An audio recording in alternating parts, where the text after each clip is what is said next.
Today's episode of Between the Covers is brought to you by All Lit Up, Canada's independent online bookstore and literary space for readers of emerging, quirky, and acclaimed indie books. All Lit Up is your Canadian connection for award-winning fiction and poetry, author interviews, book roundups, recommendations, and more. The only online retailer dedicated to Canadian literature, All Lit Up features books from 60 literary publishers. And now they offer ebooks in accessible formats through their eBooks for Everyone collection. All Lit Up makes it easy to discover and buy exciting contemporary Canadian literature all in one place.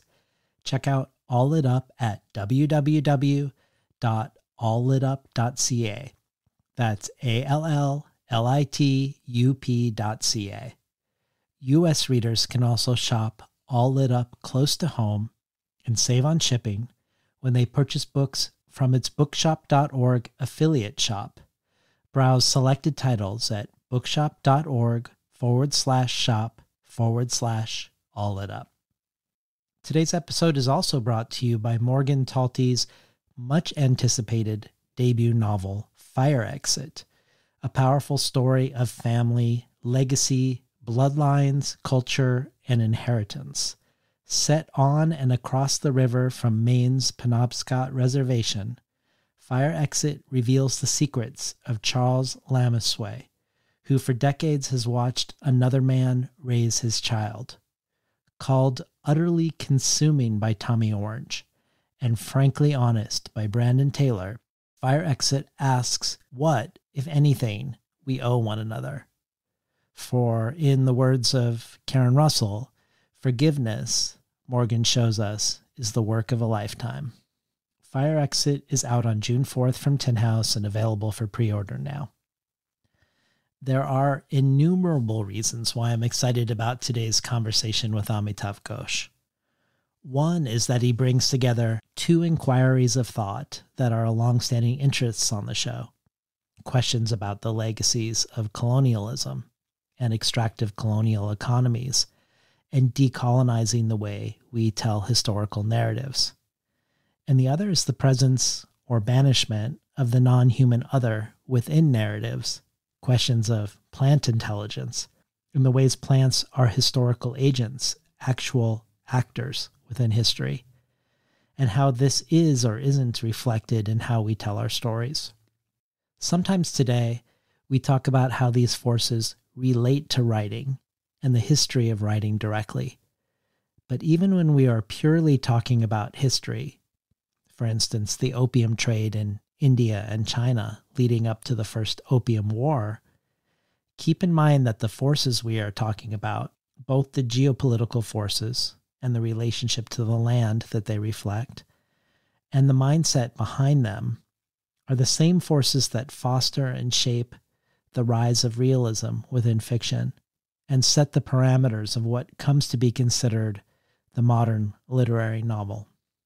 The second reason I'm excited about today's guest is that he is one of the most frequently requested guests among our ongoing collective brainstorm among Between the Covers supporters. So I can anticipate the particular joy some of you will be having when you receive the notice about today's episode in your inboxes. Joining our brainstorm is one of the benefits all people who join the Between the Covers community as listener supporters can join in on. Everyone also gets the resources with each episode of what I discovered while preparing, things we referenced during it, and suggestions where you might explore once you're done listening. And then there are innumerable other things you can choose from on top of all of this. Whether the book I co-wrote with Ursula K. Le Guin, Conversations on Writing, or the Tin House Early Reader subscription, receiving 12 books over the course of a year, months before they're available to the general public. Or subscribing to the bonus audio archive, which is immense and ever-growing. Some of the bonus material relevant to today's conversation include Richard Powers reading a poem about trees by W.S. Merwin, Elvia Wilk reading her essay Death by Landscape, Forrest Gander sharing collaborative poetry he created with a lichen scientist, Jory Graham talking about different types of rain and reading favorite rain poems. Alice Oswald contending with the Book of Job. Teju Cole reading Etel Adnan on cave paintings, and Padraig Tuma, the host of Poetry Unbound, reading poems in both Irish and English, and much more. You can find out about all of this at patreon.com/betweenthecovers. And now for today's episode with Amitav Ghosh.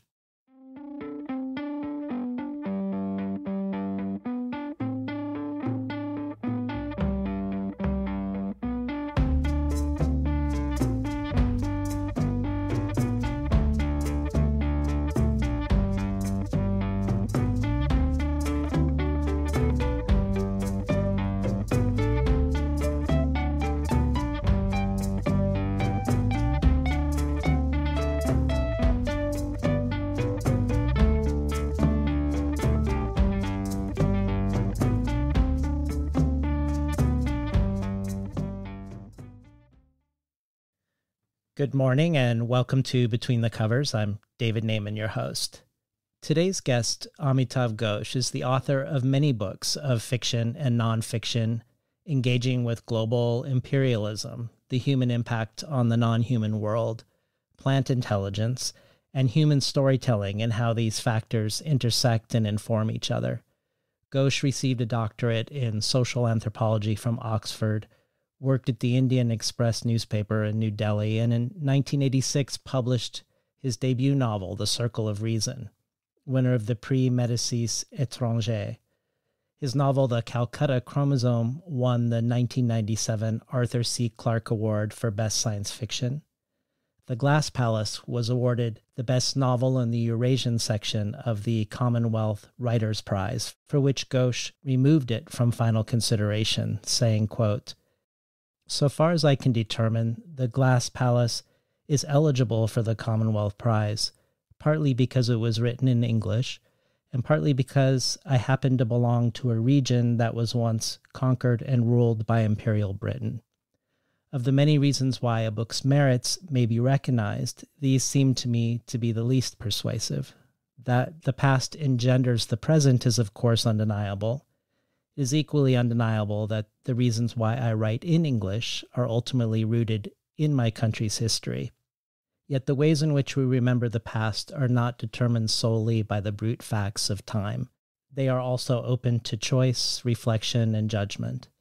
The issue of how the past is to be remembered lies at the heart of the Glass Palace, and I feel that I would be betraying the spirit of my book if I were to allow it to be incorporated within that particular memorialization of empire that passes under the rubric of the quote-unquote Commonwealth.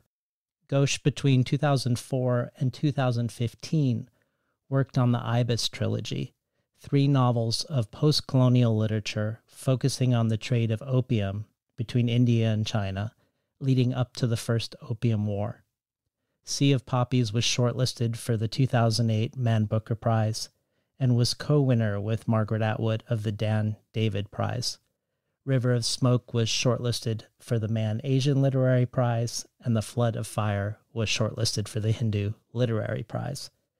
Ghosh's many works of nonfiction include his debut work, both historical and contemporarily set in Egypt, called In an Antique Land, The Imam and the Indian, The Great Derangement, Climate Change and the Unthinkable, praised by everyone from Elizabeth Kolbert to Naomi Klein, where he directly looks at modern literature and art's failures to address climate change.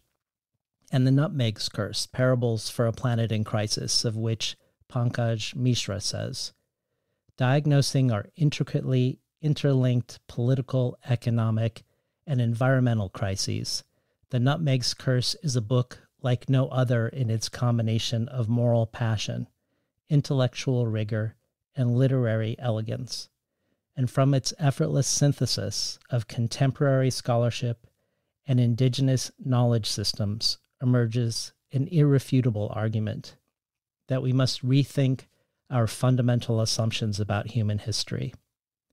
Amitav Ghosh holds 2 Lifetime Achievement Awards, 5 honorary doctorates. He was awarded one of India's highest honors, the Padma Shri, and in 2018, the Gnanpith Award, India's highest literary honor. This year, he won the 2024 Erasmus Prize for exceptional contributions to culture, society, or social science. Amitav Ghosh is here today to talk about his latest book, a return to the opium trade, but this time in nonfiction, called Smoke and Ashes. Publishers Weekly, in its starred review, calling it exquisitely written and packed with astonishing insight, declares it a must-read. And The Economist calls Smoke and Ashes an elegant history of the plant's influence, both a tribute to what he calls the historical agency of botanical matter and a reckoning with the imperial past. Welcome to Between the Covers, Amitav Ghosh. Thank you very much, David. It's a great pleasure to be speaking with you. Thank you for having me. So before we talk about your latest book, a book not only about the opium trade, but also about plant intelligence and ultimately about how the history of opium contains important cautionary tales and lessons about how to grapple with fossil fuel companies and the heating of the planet, I wanted to spend a little time with some of the broader ways you engage with questions of climate and narrative in order to deepen our engagement with the opium poppy ultimately, and the ways you've narrativized that story. In your book, The Great Derangement, it opens with your own family's story as climate refugees in the 1850s when the Padma River changed course and drowned the village, and also being a victim of Delhi's first ever tornado in the 1970s, and how in older novels the exceptional and the improbable abound, but how in modern novels, in contrast, the ordinary and probable are foregrounded, that the ordinary fillers attempt to rationalize the novelistic universe. The bourgeois belief in the regularity of the world sort of gets enshrined in how the novel is structured and told. And also that this happened in the sciences as well, a move from geologic histories focused on catastrophes to a gradualism of slow processes. And that the modern literary novel grew into a form that became, because of this, uniquely ill-equipped to engage with climate change. I know you prefer Atwood's terminology that it isn't climate change, but everything change. And it is this very everythingness that pushes against the way the literary novel tries to center one species or even just one individual consciousness within the species. So I wanted to start here with the banishment of the extraordinary to hear more about your thoughts on this notion these days. Well, gradualism, it had a slow rise in the 19th century, being tied to ideas of probability and so on. And I think it became more or less dominant, not just in fiction, but also in science. I think one of the reasons why even today, many people who are sort of well-versed in science find it hard to accept the nature of the climate catastrophe or the planetary crisis, if you like, is because they are and continue to be fundamentally gradualists, because they don't believe that such massive disruptions can actually occur. I mean, they just have trouble getting their minds around it. Again, there's a problem with vocabulary, really, because even if you look at climate science, so much of climate science is built around climate models, which are posited in relation to, let's say, the next 50 years or the next 100 years or whatever. They have a certain time horizon. And when they reach a certain point where the changes go off the charts, they literally say this is a non-linear change. I mean, but what they mean by non-linear change is precisely catastrophes. There is no other sort of way of conceptualizing this other than, a change that doesn't adhere to probabilistic models. And I think in one way or another, this has profoundly conditioned our thinking about human beings, about our way in the world. And this has been a real problem for us because, of course, gradualism sounds plausible, but it isn't actually any more plausible than catastrophism. I mean, within geology, we now know that 2 or 3 catastrophes have completely changed the nature of the the nature of the planet. For example, it was one catastrophic meteor which essentially wiped out the dinosaurs, for example. Well, this question of representation in literature of both the non-human other or of a hyperobject like climate change, it's something that comes up a lot on the show. In poetry in very different ways with everyone from Forrest Gander or Arthur Z or Alice Oswald or Jory Graham.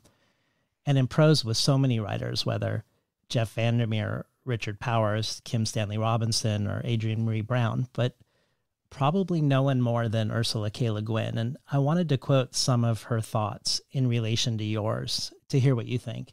Sure. When you say the irony of the quote unquote realist novel is that the very gestures with which it conjures up reality are actually a concealment of the real. I think of Le Guin when she says, until the 18th century, imaginative fiction was fiction. Realism in fiction is a recent literary invention, not much older than the steam engine, and probably related to it. She also says realist fiction is drawn toward anthropocentrism and what she calls imaginative fiction away from it. And ultimately, she asserts the human imagination is one of the most real things about us, both when she says children know perfectly well that unicorns aren't real, but they also know that books about unicorns, if they are good books, are true books. And I think the imagination is the single most useful tool mankind possesses. It beats the opposable thumb. I can imagine living without my thumbs, but not without my imagination. And your views that the deification of the human in the modern novel gave quote-unquote nature the illusory apartness from ourselves as a species. And you're speaking about how the collective has also been banished from the realist novel are things that I think Le Guin would have embraced. But I wanted to spend a moment with her comment about how all fiction before the 18th century, before the steam engine, was imaginative, whether the Odyssey or Don Quixote or Macbeth, because this is also echoed by others. I think of Foucault saying, since the 18th century, the author has played the role of the regulator of the fictive, a role quite characteristic of our era of industrial and bourgeois society, of individualism and private property. And I also think of Naomi Klein writing in This Changes Everything about the 18th century invention of the coal-powered steam engine as a pivotal change in our relationship to the earth, where we were always beforehand having to bend and accommodate ourselves to the earth, for instance, putting a water mill near a waterfall. But now we could produce energy when we want it, where we want it, and for how long we wanted to, and seemingly at the time in an endless way and entirely on our terms. And perhaps literary realist fiction arises from a similar sensibility. I'd love to hear any thoughts you have about any of this. Well, first of all, I would say that I think that's a very good quote from Ursula Le Guin. I'm a great admirer of her work. I think she's absolutely wonderful. And I think, it's an interesting thing, this distinction that she makes between imaginative fiction and realist fiction. I think that's a very powerful and appropriate distinction, really. Because, yes, she's absolutely right. I mean, before the 18th century, all fiction was imaginative fiction in the sense that all kinds of improbable things happened, all sorts of strange things happened in fiction. But that tradition continued, it didn't actually completely die. It just came to be marginalized. So, for example, I mean, you have Melville's Moby Dick, which I think is, the greatest American novel. I mean, perhaps the greatest novel in the English language, certainly. But Moby Dick, it's really about a non-human agency. Also, if you think of Collodi's a novel, Pinocchio, Pinocchio is about multiple forms of non-human agency. It's a very interesting sort of riff on that. So, I mean, the tradition didn't entirely die out, and it lived, it lived on most prominently in writers like Ursula Le Guin. I mean, realist fiction came somehow to be identified as serious fiction and as the sort of mainstream fiction. But if I think back to the late 20th century, the writers who were sort of then dominant, who had huge reputations, nobody reads them now, you know. Whereas someone like Ursula Le Guin, she's read more and more and more. So, in fact, imaginative fiction today is the realm of literature that is most vital and that is most widely read, I would say. Yeah. You know, whereas realist fiction continues to provide the foundations for a whole sort of ecosystem of literature, if you like. And it's that ecosystem of literature which is really serves as the mechanism to marginalize imaginative fiction, you know. Certainly, in my experience, and perhaps in yours, we are aware that the whole ecosystem of publication tends to be incredibly conservative. The people who work in those houses and who own those houses and run those houses, they have very old-fashioned educations, you know. They just don't notice the ways in which the world is changing around them. Mm. We shouldn't imagine that those traditions of imaginative fiction are dead. What Ursula Le Guin describes as realist fiction, really, if you think about it, you know, it's an elite practice.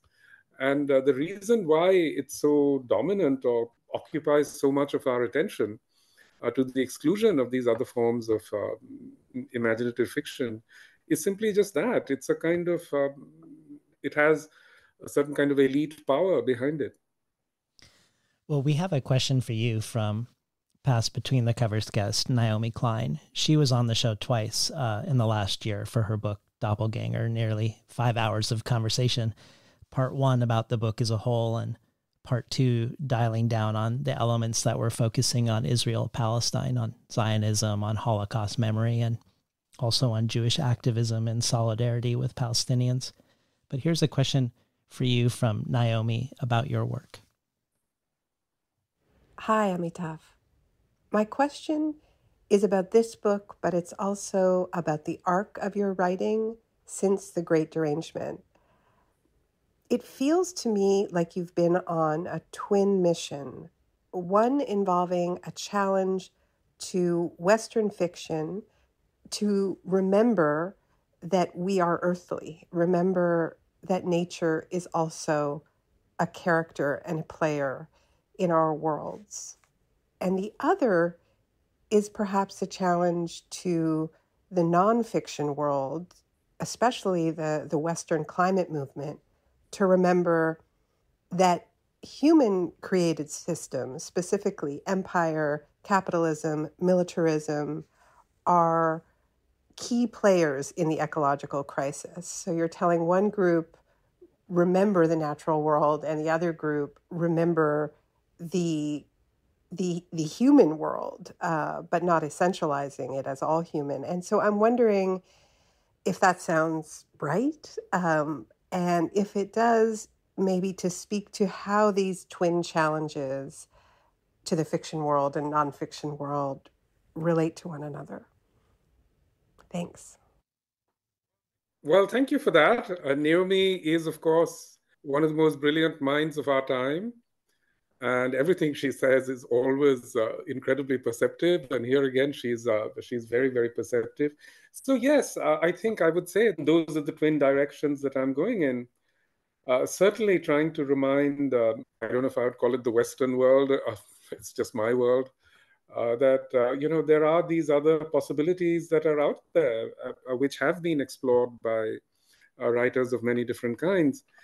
But the other part of my experience and the other part of what I've been trying to do these last few years is exactly that, trying to remind people that the climate crisis is ultimately embedded in much else, you know, within entire patterns of history.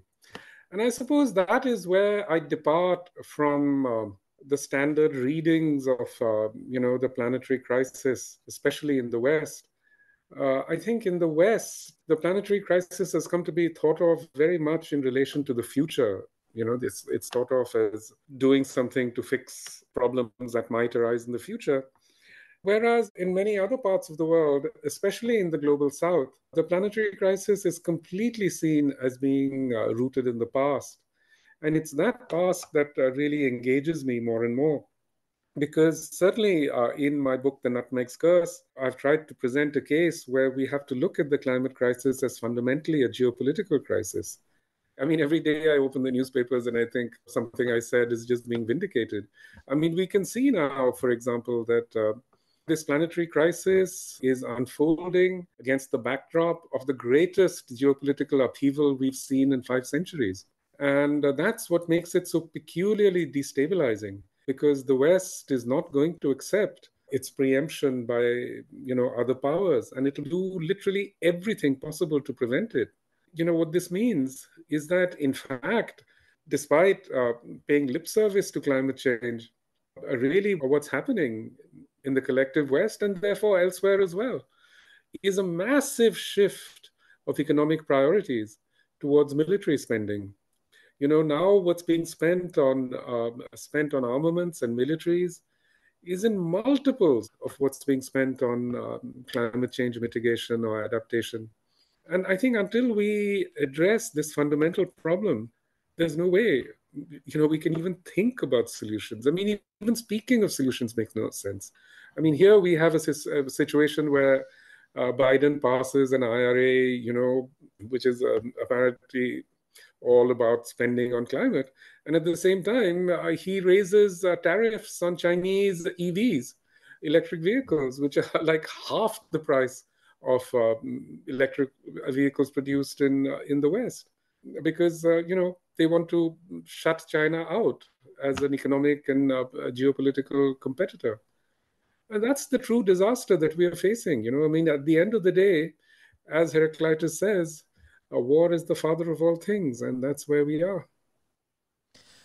Well, there's one more element I want to talk about in general terms before we more specifically talk about smoke and ashes and opium in particular, just to spend a moment with plant intelligence more generally and taking non-human factors more seriously as actors and agents in narratives, whether we're talking about fiction or nonfiction. In fiction, of course, we might think of Richard Powers telling the story of trees partially through their point of view. But whereas I think this is something more common in fiction, Smoke and Ashes feels like it's part of a trend in nonfiction that seems more recent. I think of past Between the Covers guests, Cristina Rivera Garza, whose book, The Autobiography of Cotton, where she tells the story of both sides of her family through the story of cotton in northern Mexico. And of course, through telling the story of cotton, you end up telling the story of many other things in the process. And I think of Michael Pollan, whose early botanical work began with his landmark piece in Harper's about opium many decades ago. But he's had an enduring interest in plants, where more recently he talks about how the citrus flower learned that by putting a little caffeine in its stamens, it not only made the bees better at collecting pollen from that plant, but also made them return to the higher caffeine flowers more than the lower ones, even when the caffeine had been exhausted. And sort of like the bees, we too have been influenced and changed and manipulated. We've created enormous habitats for caffeine-containing plants, just like the bees have. And lastly, I wanted to bring up Katie Holton, who invented a tree alphabet, and the book The Language of Trees, an anthology of writing on trees that you were in, where on the facing page, you get whatever's written translated into quote-unquote tree. And in that book, you talk about how trees communicate, how they can send for help, how they can warn one another, how they emit sounds, and that these intentional acts unfold over completely different scales of time than our own, because trees have inhabited the earth much longer than us. Their individual lifespans far exceed ours. So it goes to reason that if they possess modes of reasoning themselves, their thoughts would be calibrated to a completely different scale of time.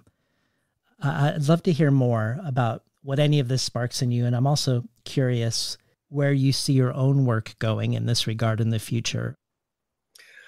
I'm completely in tune with on all of the writers you've mentioned. I would have added to your list also Anna Singh and Robin Wall Kimmerer, who have both been very important for me in one way or another. So yes, I think in many different ways we are all thinking about similar things because actually, once you become at all aware of the possibilities of how shall I say non-anthropocentrism, of trying to look at other forms of agency in the world, then suddenly there's no end to it. I mean, everything around you suddenly takes on a new life. You see everything differently. So you're in a sense forced to look at the world through a completely different lens. We have a question for you from Pass Between the Covers guest Richard Powers.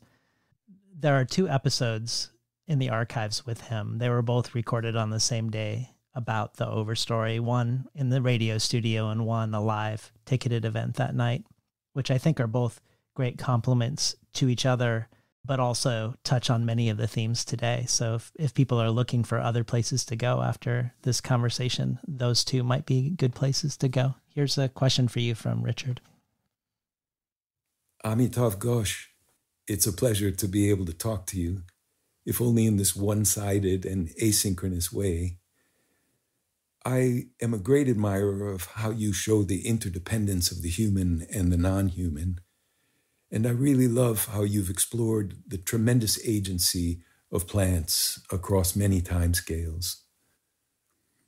In River of Smoke, you have a beautiful and often repeated quote: "We must be the willow, not the oak in the lowering storm."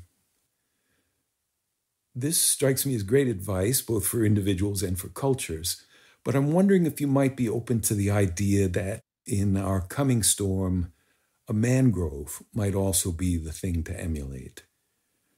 Could you talk for a little about the power that those astonishing plants have had over your imagination and about the disproportionate role that mangroves play in the story of world ecology? Well, that's a wonderful question, and I'm really, so delighted to be in conversation, in some sense, with Richard Powers, whose book Overstory, I think, is one of the finest books of the last few decades. The Overstory has really opened new doors in the sense that it's one of the few books of its kind, perhaps the only book of its kind, that wasn't marginalized. And that's largely because of Richard Powers's great reputation, the reputation that preceded it. So I have nothing but admiration for him and for his writing and for the book. And I think this is a wonderful question about mangroves. It's certainly true that mangroves play a disproportionate part in maintaining global ecologies. Not only do they bind the shore, do they prevent erosion, they also are havens for fish. They're just absolutely machines for creating aquaculture. So many kinds of fish come out of mangroves. In Bengal, where I'm from, of course, we have the largest mangrove forest in the world, which is the Sundarban. And the Sundarban has bequeathed an incredible legacy of fishes to Bengal. I mean, just in our ordinary diet, we have so many, like hundreds of species of fish that are eaten in Bengal, and each cooked in a different way. Mangroves play an incredibly important part, even in other ecological ways in Bengal. That is to say, they protect the interior of the Bengal Delta from cyclones and other catastrophic storms. And they protect actually the whole coastline of India from disasters of all kinds.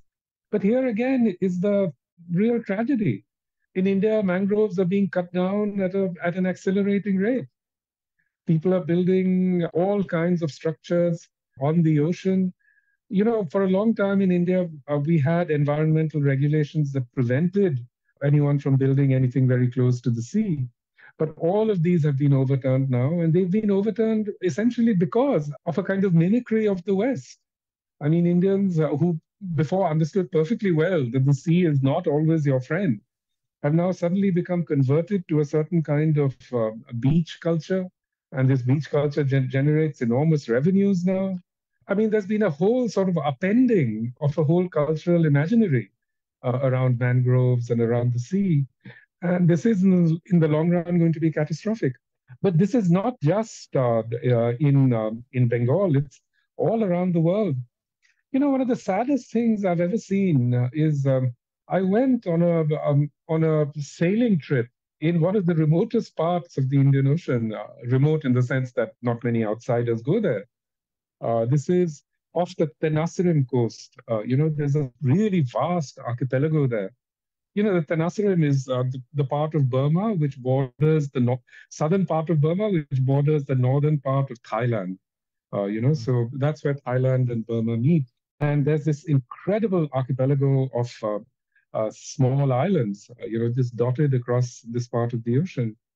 And what was really heartbreaking to see is that all the underwater life has been destroyed. And it's basically been destroyed by fishing fleets, who gather there to fish for squid. So at night, in this in this part of the world, far off the beaten track, these squid boats come out.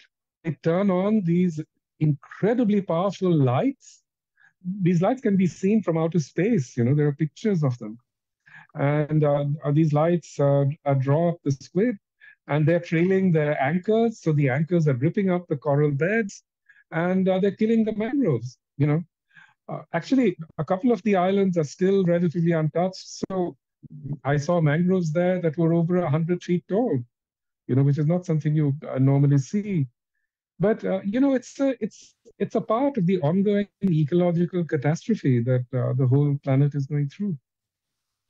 If we think of mangroves, as you've just persuasively said, as essential parts of the ecosystem in their own right and a buffer and a shock absorber for inland communities from cyclones and flooding, it's interesting to look at the language around them, that they're often characterized as unseen lifesavers or silent guardians or forgotten forests. And thinking of unseen, silent, and forgotten, you could say that's one of the main themes of Smoke and Ashes, this very thing. All the things we choose not to include in the frame, things that might be right in front of us, all around us, that might even sustain us, and yet we don't see them at all. And because we don't see them, they don't become part of our story of self or species or peoplehood. Your book on the opium trade does not begin with opium. Instead, it begins with tea.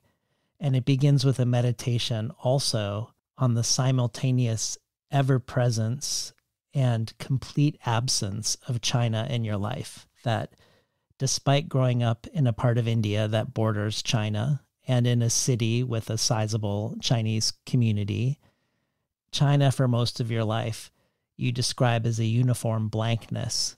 Here be dragons on the map. You didn't grow up with an interest in Chinese history. It never occurred to you to go there. And unlike the many words of Arabic and Persian that you could identify when you were speaking Bengali or Hindi or English, you couldn't think of a single word of Chinese origin. But in 2005, when you eventually go to China, you describe it as revelatory, where all of a sudden, so much of what is around you in India in your daily life, you realize came from China. You say, quote, "In my mental universe, China almost didn't exist, but in my material world, China was everywhere." I was hoping you could talk to us about why you think this invisibility was so deep, and also why you would want to open your book in this way, with this unseeing becoming this sort of ubiquitous seeing. I think the condition that I'm trying to describe early on in the book of China being both ubiquitous and completely unseen, it wasn't particular to me or even to India. I think it's something that's all pervasive around the world. I mean, Americans in their everyday lives use hundreds of Chinese-made things, and this is going back to the 18th century. I mean, in the early 19th century, it's been estimated that half the objects in any ordinary household, in any of the East Coast port cities, 10% of them were made in China, including pictures of all kinds, ceramics, all sorts of things. Today, if you ask any ordinary American, I bet they wouldn't be able to locate on a map a city like Guangzhou, which kept the American economy going for not just in recent times, but over centuries. This is a sort of universal condition. And I think we all need to ask ourselves, why is this the case? Why is this the enormous presence in the world? Why does it pass unseen? Why is it so invisible? And I think we are beginning to see the answers right now, because in a sense, China is now becoming more visible. And the more it becomes visible, it seems to terrify people in the West, to a quite extraordinary degree. I mean, it's just absolutely inexplicable to me. Well, in the book, you talk about various factors that lend themselves to the invisibility. But one of the reasons that leapt out to me was your suggestion that China's invisibility was partially because its influence was largely outside the realm of words or concepts or language. And this is certainly true about plants too. You begin with tea and how tea revenues financed colonial expansion, that tea revenues were paying for war, but also the British would have war in order to pay for tea, that British industrialization was also financially dependent on tea, that the British revenue from tea in the 18th and 19th century was more than all land, property, and income taxes combined, and how China wanted to be paid in silver for their tea, silver that was obtained through the conquest of the Americas and the subsequent mining for silver there. And when that began to become scarce, that's when Britain will shift to opium, where ultimately many of the cities that were pillars of the modern globalized economy, Mumbai, Singapore, Hong Kong, and Shanghai, were initially sustained by opium, and where a significant portion of the British Empire's revenue becomes tied to opium, where India becomes the largest producer of opium in the 18th and 19th century, where London is largely built on the opium trade. But one of the most fantastical things about this book is just how widespread the silence and erasure there is about this. It seems like it's on every scale. For instance, your family's story of displacement and resettlement focuses on the flooding of a river. But as you research opium, you realize it is highly likely that where they stop to make a new home was deeply tied to the opium economy. And more generally, the 150-year history of opium in India is not only not much talked about, it's not widely known. And there's both a silence and an incuriousness about this, even though the ways Eastern and Western India are today are deeply shaped by who had control of the opium trade in one region versus the other. And likewise, it isn't talked about in the United Kingdom or in the United States, who soon after independence started trading with China, and within 50 years, the U.S. was supplying a third of the opium to China, and where many of the dynastic families in the U.S. became rich from opium, that it wasn't just Chinese people building the railroads, but railroad barons funding it through opium revenues from the Chinese consumption abroad. But even the memoirs of these wealthy barons don't mention opium. So everyone is either silent about it or ignorant of it, seemingly everywhere. And this is so interesting to me when thinking of how we create history or how we narrate, what we narrate, how we frame things. How do you begin to explain how improbably everyone in many different countries involved with opium seems complicit in this erasure and silence? Well, that's a good question. I wish I had an answer. I can only point to it. I mean, it's staggering. It's absolutely staggering, that we don't acknowledge that opium was absolutely at the heart, at the foundations of modern capitalism, especially modern globalized capitalism. I mean, so many of the institutions are directly descended from opium trading firms, etc. And as you say, so much of the capital that created the early American economy in the early 19th century. So much of that capital came from China, came from opium. How has all of this come to be forgotten? I mean, how does it fall to,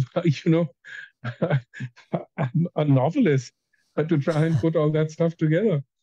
I mean, and I myself stumbled upon it while researching, my Ibis trilogy. Before that, even though I consider myself, pretty well versed in Asian and Indian history, I really had no idea of the extent of the opium trade, of the ways in which it really molded modern history, modern world history. And I think that's the problem. The problem in the end perhaps lies with the very term history and its orientation. Because history as a discipline came into being in the 19th century when it became to be tied to ideas of progress and ideas of human development and so on. So everything that doesn't fit that narrative just got erased or was just marginalized or ignored. And that's also one of the problems with climate change. The whole narrative around fossil fuels and everything was always, they create progress, they create development and wealth and so on. So all the negatives that are associated with fossil fuels came to be completely ignored. And it's in that way, I think, that these two really are parallel stories, the story of fossil fuels and the story of opium. Well, one of the ways you differ from many when it comes to discussing the causes of climate change or everything change is focusing less on capitalism and more on colonialism, something that very much relates to opium too. Before we talk about this, I wanted to talk about a term you often use in your work across books, a term from science fiction called terraforming, where we mold another planet to support human life, to terraform it, to make it like Earth. You use this model for colonialism itself, the ways Europe tries to recreate Europe within the colonies, not just in naming, not just York and New York, Jersey and New Jersey, England and New England, but the land getting changed as well, that the transformation of colonized landscapes is one of the most important aspects of settler colonialism. You've even spoken about all the catastrophes, the chronic catastrophes happening in California being because of the vulnerabilities caused by terraforming it. I wondered if you felt like this notion of terraforming is also a factor in storytelling. On the show, I'm most drawn to writers who are troubling notions of self or of peoplehood or of nations or of species. Writers that are aware of the ways certain frames can center oneself at the expense of others. And this notion of terraforming feels useful in that regard, similar to Naomi Klein with the steam engine, suggesting we are no longer bending to the contours of the land to where a waterfall might be, but imposing something instead. And I wondered if narrative terraforming might be part of the reason we encounter these huge silences and erasures and real fundamental incapacities to see what is right in front of us, almost as if the stories that we tell are preventing us from seeing. One little point that I should make is that where Naomi talks about coal and how coal allows the capitalist a certain kind of independence, she's actually quoting Andreas Malm, who wrote a book called Fossil Capital, and that's the argument that he makes, and I think it's a very powerful argument. I mean, that's beside the point anyway. But terraforming. Well, terraforming, the concept existed long before the term was actually coined. The term was coined in the 1940s by an early science fiction writer. But if you take the conceit of H.G. Wells's War of the Worlds, it already exists. I mean, these aliens are coming to planet Earth to terraform it, to suit their own particular needs. And that's been one of the very powerful science fictional narratives, for a long time. But H.G. Wells took this idea from the extermination of native peoples in Tasmania. But he could have taken it from 100 other examples of early exterminations, including the extermination of the Bandanese in the Banda Islands. So, I mean, that concept has been with us for a very long time. And it derives from what colonists actually did in the New World, I mean, so to speak, the Americas and in the Antipodes. But it's very important to note that human beings have always changed their environments. Human beings we are a very powerful species. We interact with our environments in many, many ways. There's no environment anywhere that exists, in a state of being pristine, as it were. So the Amazon, for example, is now understood to have been created by human beings. They nurtured certain species, they created an environment which drew more rainfall to itself, and the forest, flourished in that way. And now it's going through the opposite process, where it's in the process of becoming a savanna. Mm-hmm. But what's important to note is that what happened in the colonies, especially in the Americas and in the Antipodes, was that it wasn't humans interacting with a landscape over thousands or tens of thousands of years. When they adapt to the landscape to some degree and the landscape adapts to them to some degree, what happens is that when the colonist arrives in America, his immediate response is to try and turn it into a simulacrum of the home country. That's why these processes of renaming are so important. So immediately upon arriving, I mean, the early English colonists found the American landscape extremely sort of distasteful. They found it spooky and horrible and uncomfortable.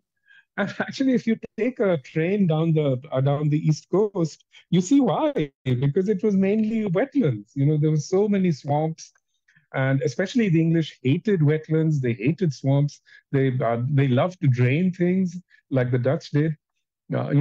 So they immediately set about the business of recreating England inside America. To some degree, it worked. It worked in the Northeast because the ecologies are somewhat similar. But when they tried to do this in the Midwest and when they tried to do it on the West Coast, which are completely different kinds of environmental systems, they laid the seeds of an ongoing catastrophe, and that's what we see now. So we see literally a situation in which the environment of California and the West Coast is basically unraveling. We see that also in the Midwest. The Ogallala aquifer is almost completely exhausted, and this aquifer sustained agriculture in the Great Plains for many decades. But for many decades, farmers were literally encouraged to sit there pumping up fossil water. Similarly, they interfered with the Colorado River in ways that are going to create a catastrophe for New Mexico, for Arizona, and so on. And this is an ongoing thing. I mean, one of the most puzzling things in America is that it's the most vulnerable cities, the most vulnerable areas that are the fastest growing. The fastest growing cities in America are, Miami, Phoenix, and so on. Phoenix is just a catastrophe waiting to happen. It was created through terraforming and through air conditioning. Once the water runs out, how is it going to sustain itself? So all these great sort of projects of terraforming are now unraveling. And it's not just in the Americas. The earliest projects of terraforming were actually undertaken by the Venetian Republic. So, the Po Basin is actually one of the most terraformed regions of the world. And now suddenly we see the Po is running dry. The entire basin is unraveling. Venice itself is a city that's artificially protected now. But, since the 50s onwards, we've seen one after another environmental catastrophe unfolding in this region. In the 1950s, there was a huge flood called the Polesine flood, which displaced 150,000 people. There was the Great Violence disaster, when they built a dam in the mountains and it collapsed and killed thousands of people. So, all these regions that were terraformed are unraveling even within Europe. I mean, we see this in England. I mean, large areas of large parts of England, which were drained, so to speak, are now being claimed by the sea. They're sort of now permanently flooded, so that farmers can't even grow anything there. And this, I'm sorry to say, is what the future looks like. I think one of the finest novels about, I would say, about our present planetary crisis is Annie Proulx's Bark Skins, because she really joins the dots, between deforestation, terraforming, the remaking of the landscapes, and the environmental catastrophe that we have today. Well, in thinking about your distinction around the causes of climate change as being better framed through a colonial lens than a capitalist one, I think we can look to opium as a precursor example, and even things before opium. For instance, to return to the steam engine yet again, in The Great Derangement, you talk about how there wasn't an absence of innovation and ingenuity in India around steam engine technology. On the contrary, the British crushed any sign of entrepreneurship in India around it, that the coal economy depended upon not being imitated, that this technology wasn't triumphant in the West because it won in a free marketplace of ideas, but due to military and political coercion. The steam engine was one of many suppressed aspects of modernity in Asia, and you point out that the huge accelerated growth of Asian economies more recently coincides with the post-colonial era. And you say that one of the first examples of the great boost that fossil fuels gave the West was in the first Opium War, where armored steamships played a decisive role. And ironically, this was the first war fought in the name of so-called free trade. And I say ironically because, as you explore in Smoke and Ashes directly, the reality is contrary to the common notion that the British were simply meeting Chinese demand for opium. The Chinese actually didn't want it and fought it, and the British created the demand, insisted upon the demand, and then went to war to defend it. And you call the British East India Company the world's first drug cartel, and the system of so-called free trade one of enslavement, coerced labor, smuggling, and black markets, all of which lay the foundation for a globalized world market. I was hoping you could speak more to this aspect of the book, the coercive aspect of the book, the ways in which the opium market is established or maintained or spread through imperial violence and threats of violence. The entirety of the opium trade was tied to various forms of coercion. I mean, just absolutely every aspect of it, no matter whether it was the production part of it. The production of opium was deeply coercive, as we now know, thanks to the research carried out by young historians. So we see that the British set up this thing called the Opium Department, which was a vast bureaucracy with a lot of coercive powers. It essentially functioned like a kind of police state within what was already a sort of garrison state. So, they had the right to basically just force, to force through legal means peasants to grow opium. On top of that, they also forced them to sell to a single buyer, which was the East India Company. And the East India Company did all the marketing of the opium in China. I mean, they didn't sell it inside China, but they made opium available to Chinese retailers, smugglers, wholesalers, who thereafter proceeded to sell the opium inside China. Now, the thing about opium, which has again been proved by America's present opioid crisis, is that in the trade around substances like these, the decisive factor is not demand, it's supply. This is something that many of the American companies that marketed prescription opioids, they understood this very well. In fact, one member of the Sackler family actually said, we don't chase demand, we create demand. And that's why they targeted their opium at particular communities where there was a lot of pain, for example, amongst miners in Appalachia and so on. And, just imagine a circumstance where the American government is trying to stop companies from selling opium or opioids, and a foreign power intervenes to prevent them. And ironically, that is in a sense happening now, because we see these international drug cartels thwarting all American attempts to control the opium trade, the trade in narcotics in America. And I mean, every American attempt to control narcotics has failed. I mean, it's failed also in Europe. So, it's a kind of sickening aspect of a cycle, a cycle repeating itself over time.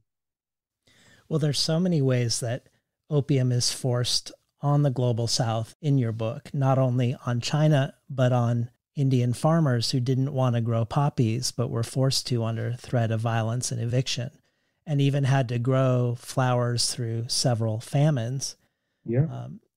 You talk about how the only freedom in free trade is the freedom from all ethical constraints around profit making, that this was monopolistic trade of a drug produced under the auspices of empire by poor Asian farmers, an addictive substance that via the addiction was meant to enrich an entirely different people, the very opposite of freedom. And at one point you say, no amount of sophistry can disguise that the British Empire's opium racket was a criminal enterprise utterly indefensible by the standards of its own time as well as ours. So one thing I wanted to ask you about are your thoughts around abandoning this project, something you reveal within the book itself, where you wonder, given the world that we live in, if it served a purpose to recount something so bleak and unedifying, that this question haunted you for years. And eventually you agree with Tagore's words about the opium trade between China and India when he says that human nature itself sinks to such a depth of despicable meanness that it is hateful even to follow the story to its conclusion. And ultimately persuaded by this, you cancel the contracts for this book, you return your advances, but you've also written about horrible histories before. For instance, in The Nutmeg's Curse, the Dutch similarly want to impose a monopoly on the nutmeg market, something that had existed forever locally. And when the locals refused, the Dutch murdered them all. So talk to us about this particular story about opium. What made you walk away, and then what brought you back again? A couple of things I should point out. One is that the first organized drug cartel wasn't actually the East India Company. It was the Dutch East India Company. I mean, they were pioneers in every way, and they really were pioneers of the opium trade as well. And they continued to market opium in the Southeast Asian colonies, basically what is Indonesia now, until well into the 20th century, until the Second World War, in fact. So the Dutch with nutmeg, what they did is exactly that. For them, nutmeg was a trade commodity. Even though we talk about capitalism as free trade and so on and so forth, in fact, I mean, the Dutch East India Company is often cited as one of the precursors of capitalistic corporations and so on. But when they arrived in the Banda Islands, which was the only place where nutmeg was produced, what they did was completely not like any kind of free trade system. In the first place, they exterminated, they really depopulated the islands. They killed about a third of the inhabitants, and there weren't many inhabitants, only about 15,000. They killed about a third of them, chased the others into the mountains where they died of hunger and disease. And they enslaved a very large number and took them to Java. And the terrible irony is, that later these slaves, they brought them back to show them how nutmeg was produced because they had no idea. They thought it was an easy thing, and it wasn't. I mean, all these products are dependent on millennia of experience, of human ingenuity, and so on. So, what the Dutch did then is even more telling. I mean, after they depopulated these islands, they didn't put in a system of free trade. What they did was they divided up the land into plantations, and they gave the land away to white to white planters. And they promised the white planters that they would give them slaves to, work the plantations. And they continued to do that for the next 250 years, Can you imagine? I mean, twice a year they would bring these planters slaves from basically from India, because many of the slaves were actually from South Asia. So, it's, I mean, it's such a grim and horrible story, really. I mean, and it's, in a sense, it's a story that's repeated itself across the planet in subsequent years. So just think of the Vandanese. I mean, they've been given this incredible gift because of their volcanic ecology. They have these amazing forests, and they have these amazing trees. And I've talked about the nutmeg tree, but there were other trees, like there was the clove tree, which was also produced an incredibly valuable spice. So they've been given this incredible gift, and ultimately the gift leads to their extermination. So they are amongst the first people to suffer from what we now call the resource curse. This is the same thing with the peasants in the Indo-Gangetic plain who were made to produce opium. They were really impoverished by the whole process of producing opium, and they remain so to this day. I mean, they too were cursed by the resource curse. The same thing happened with rubber in Amazonia. Indigenous peoples were exterminated in a large scale to produce rubber for Portugal and for Brazil. Same also for what happened in the Congo. And now we see this pattern replicating itself with fossil fuels. We see this trail of destruction everywhere you go. Whether you go to to coastal Nigeria, you go to Iraq, you go to Libya, all these countries systematically destroyed because they happen to possess this so-called resource. It's a terrifying, it's a terrifying thing that happens. And it's worth noting, that all of this is dependent upon the emergence of a certain mindset, a certain way of looking at the world, where everything in the world seems to exist solely to enrich elite Europeans, elite European men, most of all.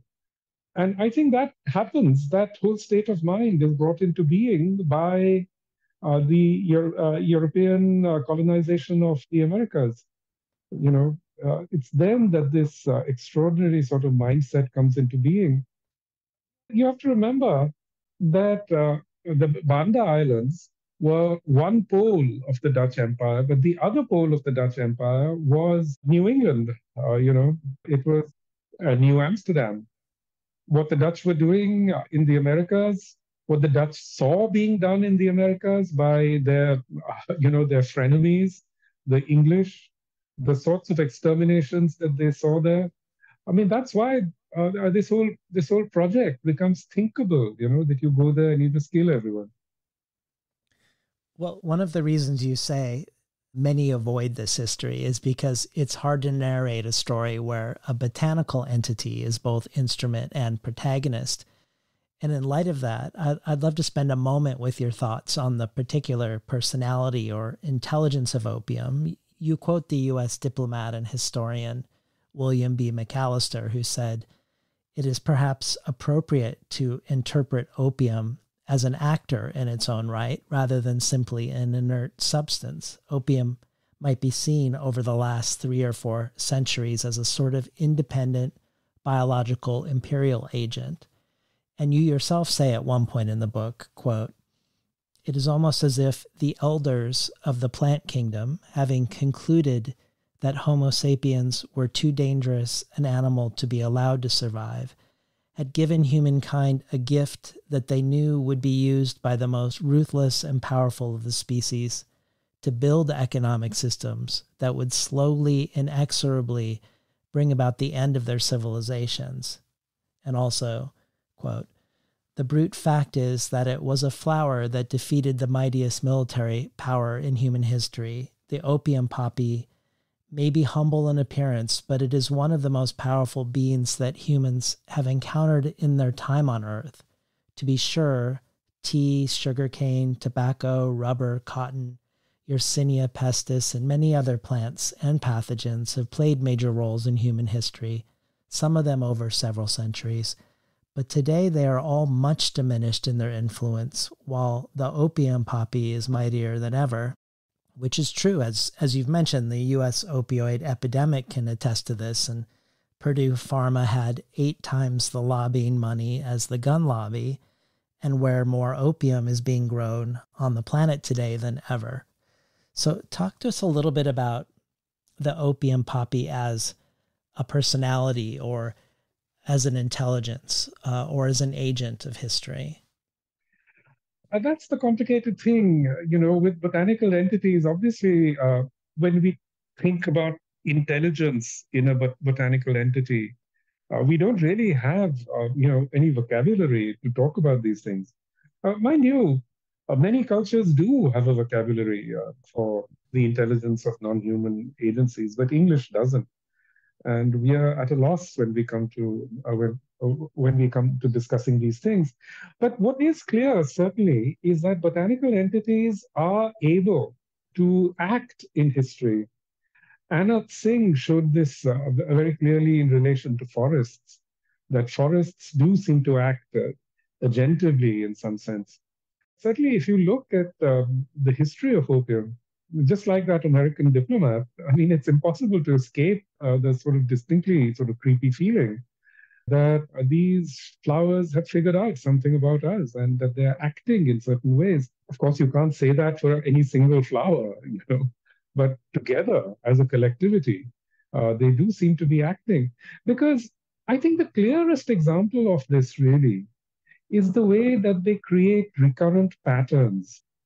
And the patterns that we see today in America confronting this opioid crisis is uncannily similar to what happened in China in the 19th century. I mean, there are so many similarities. It's kind of hard even to go through all of them. One of them, of course, is that even in the 19th century in China, doctors and various kinds of healers and so on were very much involved in creating the opioid crisis there, because the fact is that opium is a miraculous substance. It's the most important medicinal substance known to humanity. That's why it's been cultivated for 10,000 years. And the opium poppy doesn't exist in the wild. It's a cultivar that was created by humanity. So human beings have been really dependent on opium forever. I mean, especially as an anesthetic, but also for many, many other medicinal substances, and we still are. I mean, if you go to your medicine cabinet and go through the ingredients for every medicine that you, across the counter medicine that you have, you'll see that a very large percentage of them will actually have some kind of opioid in them. Opium clearly has played this kind of symbiotic role in human life, where it does seem to, in fact, intervene in human affairs. One of the most interesting aspects of this is that what happened in the 19th century was that China, which had been the center of the world, the most productive part of the world for thousands of years, suddenly realized it was facing a civilizational threat. And this civilizational threat was profoundly destabilizing for China. And it's in that context, again, that opium consumption absolutely took fire and increased at an unbelievable rate. And in some sense, I think that's what we are seeing with the West today. Because the collective West has really been in charge of world affairs for 500 years now. And suddenly it sees that it's not in charge anymore. It sees the emergence of various other kinds of geopolitical actors and geopolitical entities. Its share of the world economy has shrunk radically. Its share of world trade has shrunk radically. Increasingly now, it's even militarily outgunned, which is the first time that this has happened, in 500 years. And I think for ordinary Westerners, especially for ordinary Americans, this is something that's very, very hard to deal with psychologically, because Americans have become so accustomed to being, as it were, the number one nation, number one in this, number one in that. And I think that's become a deep part of American identity. And you can understand why it would be, because life in America is not easy. For most people who live in America, life is actually very, very hard. There's hardly any social security, social welfare network. Families, they've kind of disintegrated. Churches have stopped attracting people. There's this whole bowling alone phenomenon. Our community structures have disintegrated. And it's in that context that being number one has a profound psychological importance. It makes people feel that they have a sort of role in the world. And to be displaced from that position is something that I think will be as difficult for Americans as it was for the Chinese in the 19th century. I'd love to spend a little bit of time with what we can glean from the story in our contemporary battle with the power of fossil fuels. At various points in the book, you draw parallels as we have today. You say the poppy as a major force in making modernity will also be instrumental in its unmaking, a dual role that it shares with fossil fuels. And you quote Zhang Chengjia, who connects fossil fuel addiction to opium addiction, the coal-powered steamship to opium addicts. And you talk about how the various ways the British exploited China's governmental vulnerabilities became a template for Western resource extraction around the world. And when international pressure finally forced the United Kingdom to enter drug control negotiations, the incredible ability of Britain to use diplomacy as a method to delay any effective action became a template for fossil fuel companies to use similar rhetorical tactics to forestall regulations. But perhaps what I think about the most is the ways in which energy and mining companies spend huge sums to bribe officials in poor countries and then blame those countries for their cultures of corruption. So justifying the Western intervention because of the corruption that is actually caused by the very same bribes, which feels connected, I think, to the inverse logic that the Chinese were demanding opium, not having it foisted upon them. And all of it makes me think of my conversation with Gugi wa Tiango.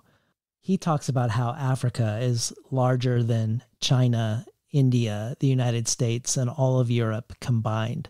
And it has a mind-boggling quantity of resources that keep the modern global economy going, not just fossil fuels, but all the trace minerals that run our phones and our computers.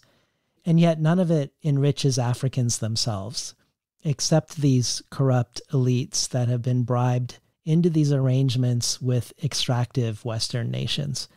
And the leaders will often be deposed of if they stand up against this. And Gugi and I mostly talked about language, about the strange scenario of how many African countries operate primarily through European languages, with leaders giving speeches in languages that the majority of their own people don't speak, and how starting here for him with language is the first step toward both decolonizing one's mind, but also securing one's resources, language as a resource, but also the literal resources of Africa.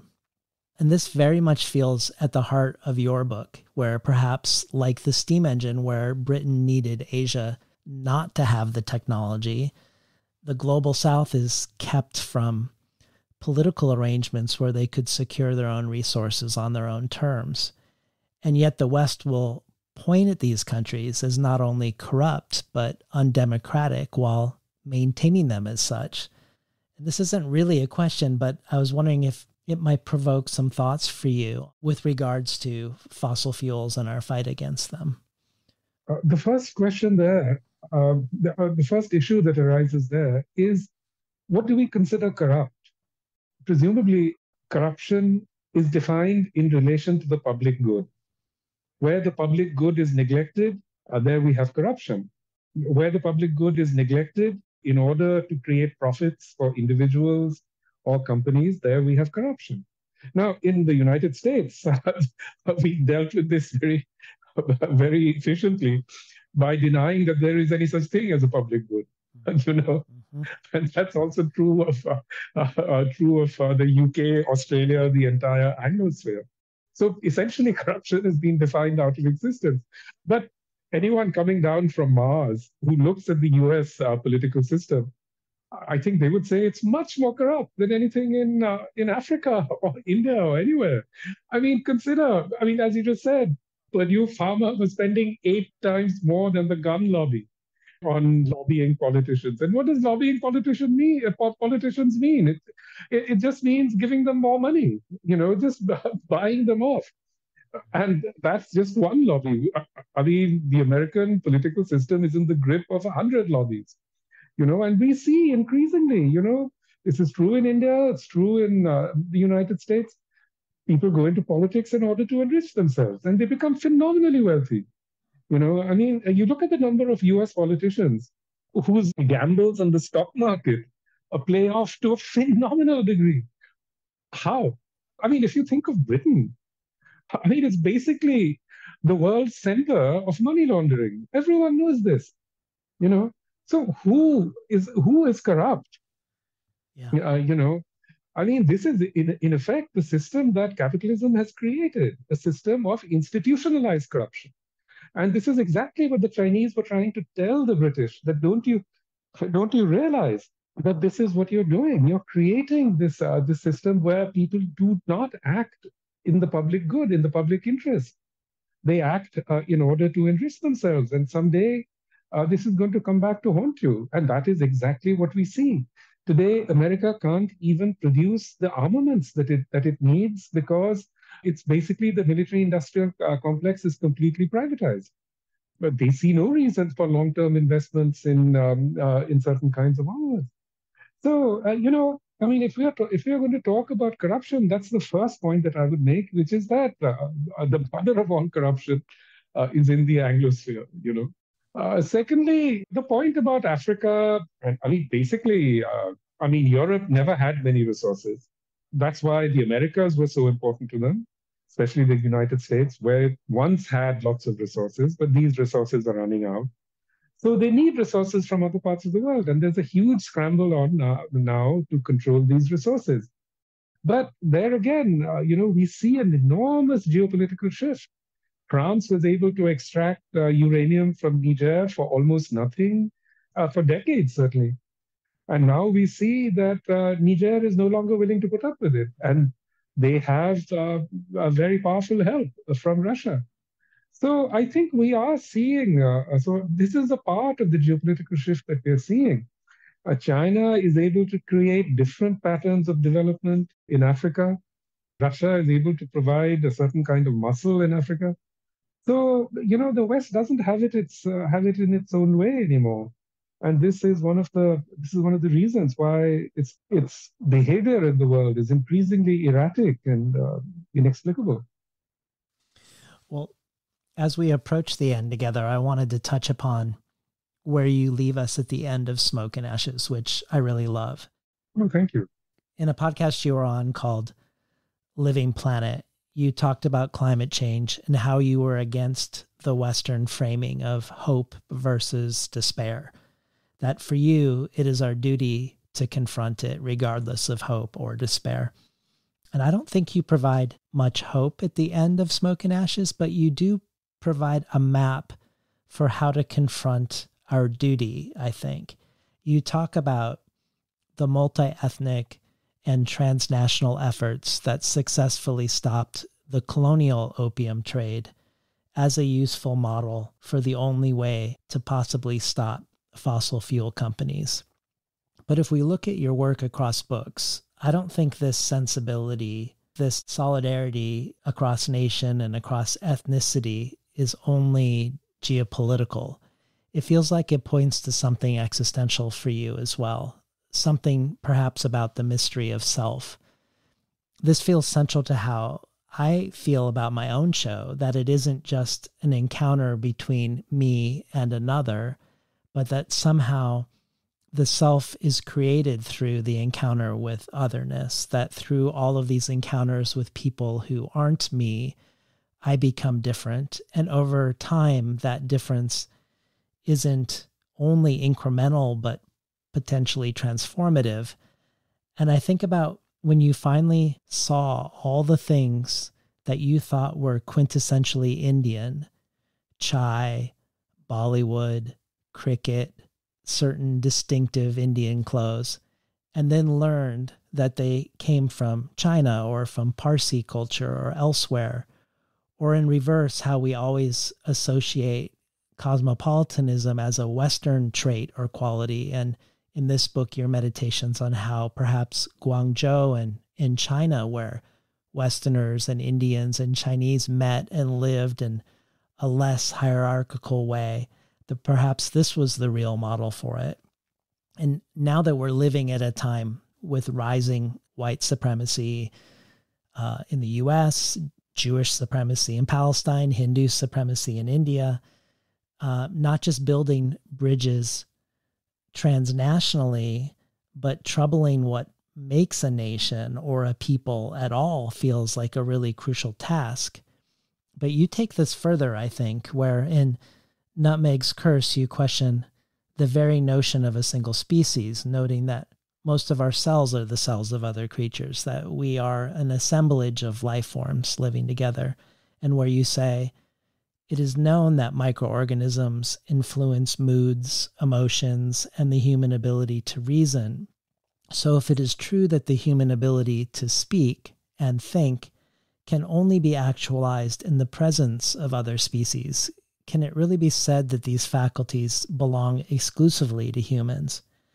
In that spirit, you've even wondered if the rise in the interest of animism recently among humans, the rise in the interest of the non-human within the humanities, could be the result of other beings inserting themselves into the process of our thoughts, calling into question, of course, our own sovereignty and autonomy as so-called individuals, but also putting on trial what freedom is or what freedom should be, I think.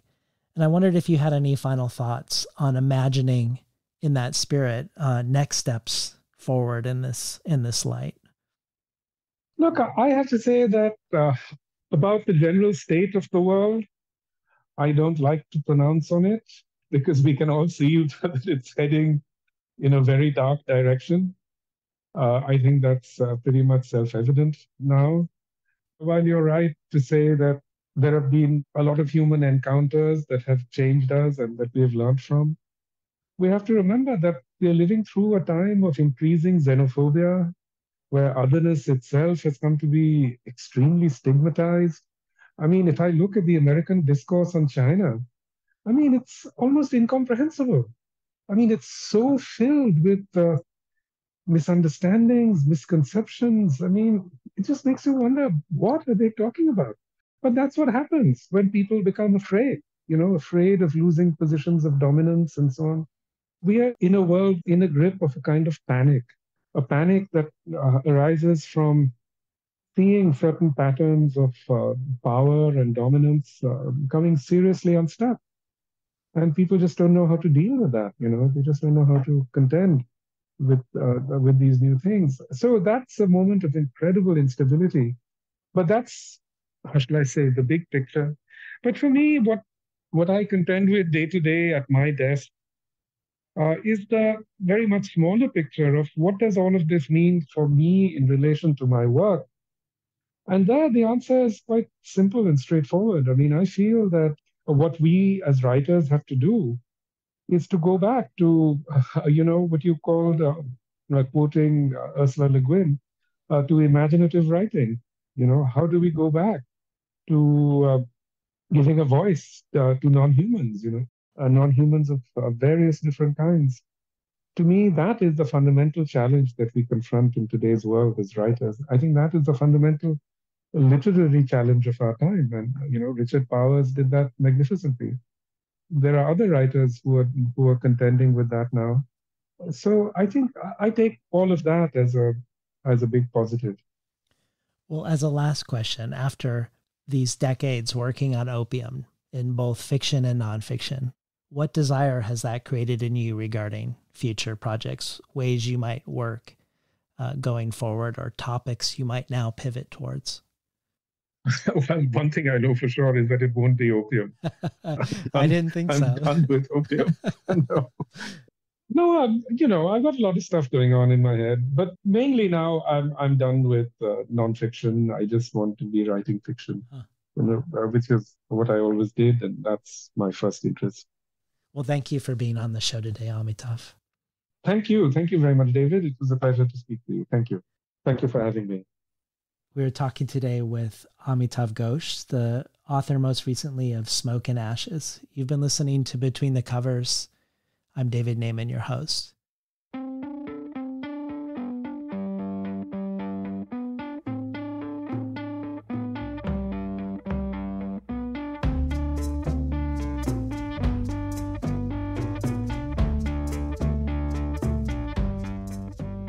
Today's program was recorded at the volunteer-powered, non-commercial, listener-sponsored, full-strength makeshift home office of me, David Naiman.